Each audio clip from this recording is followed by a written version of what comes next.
Hello everyone, welcome! Today we're going to have a look on the strongest tank in the game. The Abjuration Wizard with his Arcane Ward and Projected Ward. And also improved Abjuration, of course. Let's have a look on how that works and why he's the strongest tank in the game. Let's do it. With the Abjuration Wizard we get very interesting abilities. They are actually much stronger than on D&D tabletop. So let's see, the main ability is Arcane Ward. Now, that's written there just to say that when you cast Abjuration spells, you gain 1 charge. The charge is here, Arcane Ward. Every time you are hit, you lose charges. So right now, my wizard has 24 charges. You're going to see these charges going down. Okay, every hit, 1 less charge. Now, why is that so relevant? Because if I cast a Mage Armor, the amount of charges I will earn is 1, because the amount of charges you gain is the same as the spell level. So Mage Armor, from 21 to 22 charges. And that only works with Abjuration spells, like Mage Armor, Shield, and not many here, but that doesn't matter. The main stuff is we can hold charges up to twice our wizard level. So with a level 12 wizard, we're able to have 24 charges. And how does that work exactly with damage?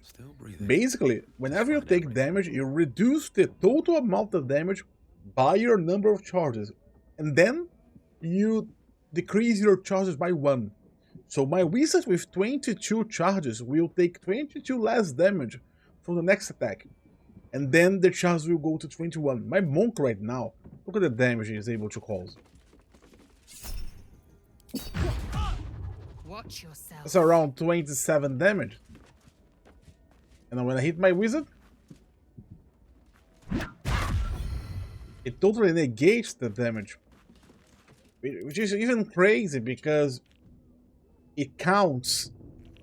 My monk will do damage in several different instances, like 1d6 plus 13, then 1d4, then 1d4 plus 3, then 1d10. That's 1 hit of my monk.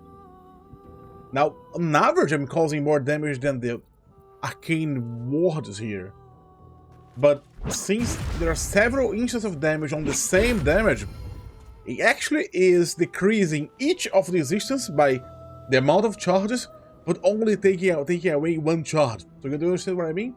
That's even stronger with attacks that relies on multiple damage added together. That is crazy strong. So he's like the ultimate tank, because what you need to do is to make so your charges will be the maximum you can.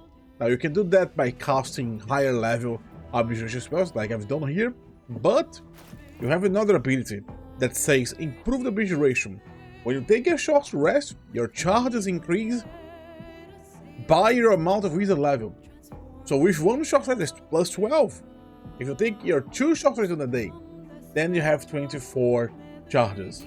Then you can only just maintain these on a fight using shield, using counter spell, and so on. I'm afraid to say, there is no better tank in the game than the Abjuration Wizard. Equip him with like the best armor you can, a shield, and just go to the front and start tanking away. That's kind of like you wouldn't imagine a wizard tanking, but it is tankier, more than a fighter.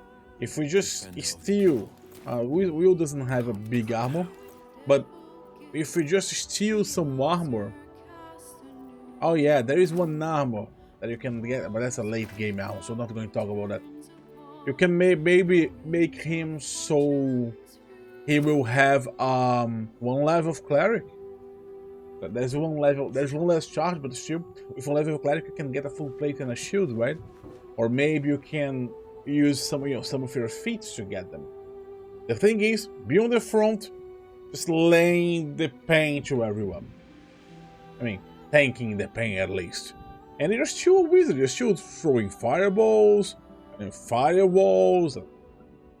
And now And you also tank for your allies because of projected ward. So when a nearby ally takes damage and you have a ward active, you can sacrifice your ward to reduce the damage they take.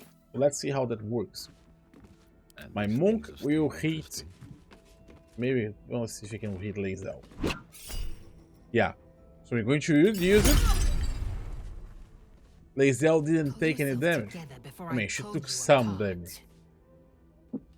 Again. So 0 damage actually. Again.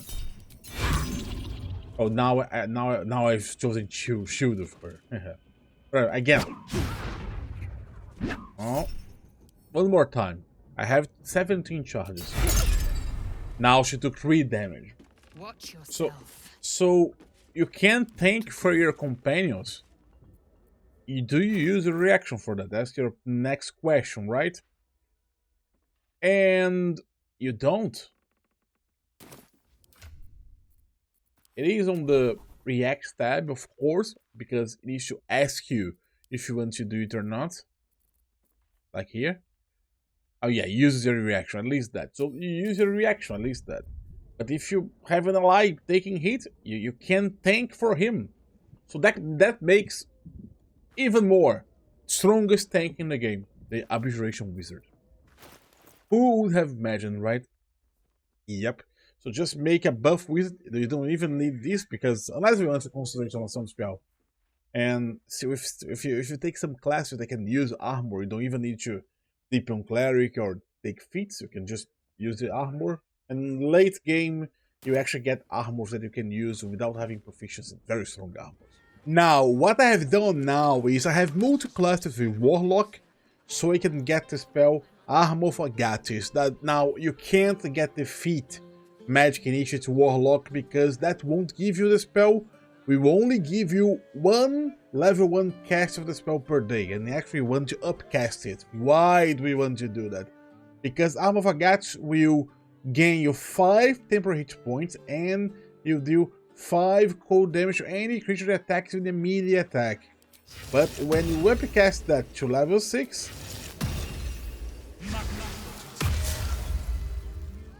now we got 30 temporary hit points, so 5 per level, and any melee attack that attacks me will take 30 cold damage.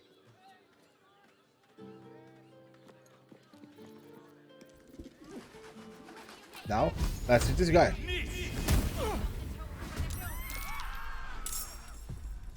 Okay, let's see how good wizard.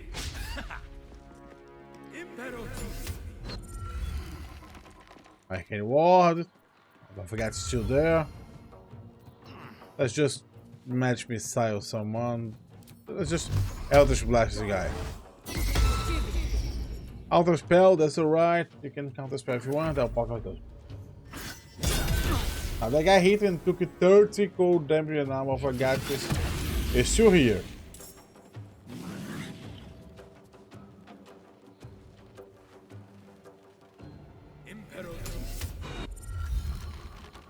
Now let's see them hitting me melee.